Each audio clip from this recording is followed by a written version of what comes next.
अस्सलाम वालेकुम dear students. आज हम पढ़ेंगे क्लास 9 की फिज़िक्स की चैप्टर नंबर 2 का topic second equation of motion.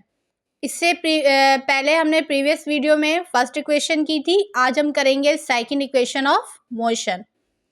Second equation of motion में हमने क्या करना है, यहाँ एक स्टेटमेंट है हमारे पास, the total distance S travel by a body is equal to the area OABD। अब सेकंड इक्वेशन, फर्स्ट इक्वेशन में हमने स्लोप फाइंड आउट किया था एक्सेलरेशन का। इसमें हम जो है वो टोटल डिस्टेंस फाइंड आउट करेंगे। और टोटल डिस्टेंस किस एरिया का? OAB और D। अगर हम बात करें एरिया ऑफ OABD की, तो ये दो हिस्सों में तकसीम है।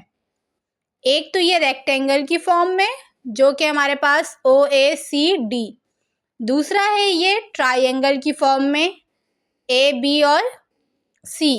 तो हम पहले क्या करेंगे, दोनों का अलग अलग एरिया फाइंड आउट कर लेंगे। एरिया फाइंड आउट करने के बाद हम दोनों एरिया को प्लस कर देंगे। तो प्लस करने से हमारे पास क्या आएगा? Total distance. किस तरह? जैसे हमने यहाँ लिखा टोटल डिस्टेंस, डिस्टेंस को किससे डिनोट करते हैं? S से। Is equal to area of OACD plus area of ABC। तो टोटल डिस्टेंस क्या है? जब हम इन दोनों के एरिया को ऐड करेंगे तो हमारे पास टोटल डिस्टेंस आ जाएगा। हम एक एक करके एरिया फाइंड आउट करते हैं। पहले हम फाइंड आउट करेंगे एरिया ऑफ OACD। अगर हम एरिया का फॉर्मूला देखें तो एरिया का फॉर्मूला होता है हमारे पास लेंथ मल्टीप्लाई बाय ब्रेथ। इसी तरीके से होता है कि लेंथ मल्टीप्लाई बाय ब्रेथ।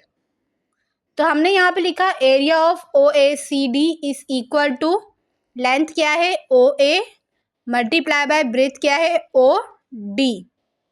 तो अब अगर हम यहाँ पे OA की बात करें, OA हमारे पास क्या है? Initial velocity. OD क्या है हमारे पास? टाइम। तो यहाँ पे आ गया OD is equal to T।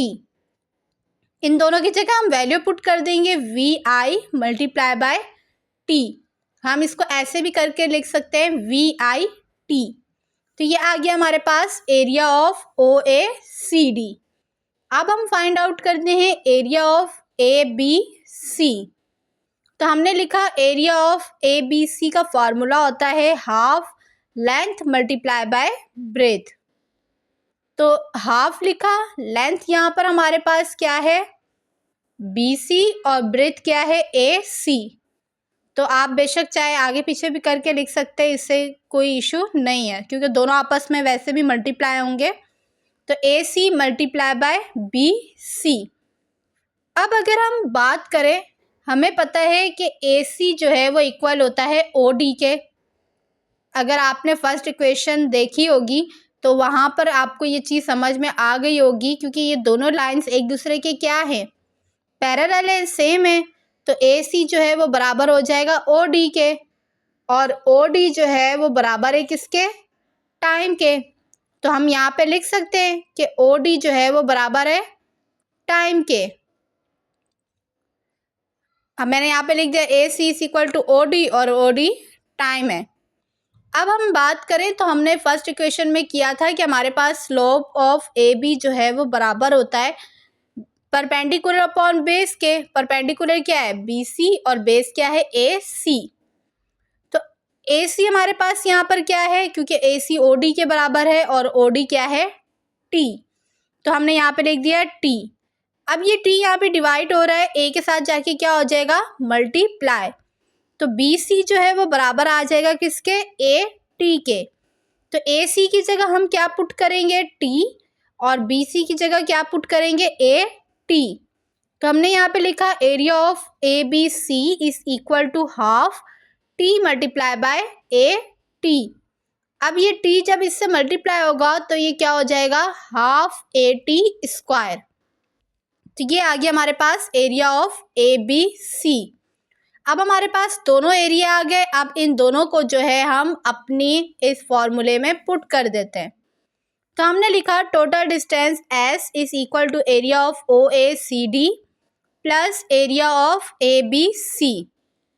तो टोटल डिस्टेंस S था, एरिया ऑफ OCD क्या आया हमारे पास, OACD VIT, और एरिया ऑफ ABC क्या आया, प्लस हाफ AT स्क्वायर।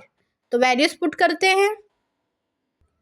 तो हमने लिखा putting the values S is equal to VIT plus half AT square.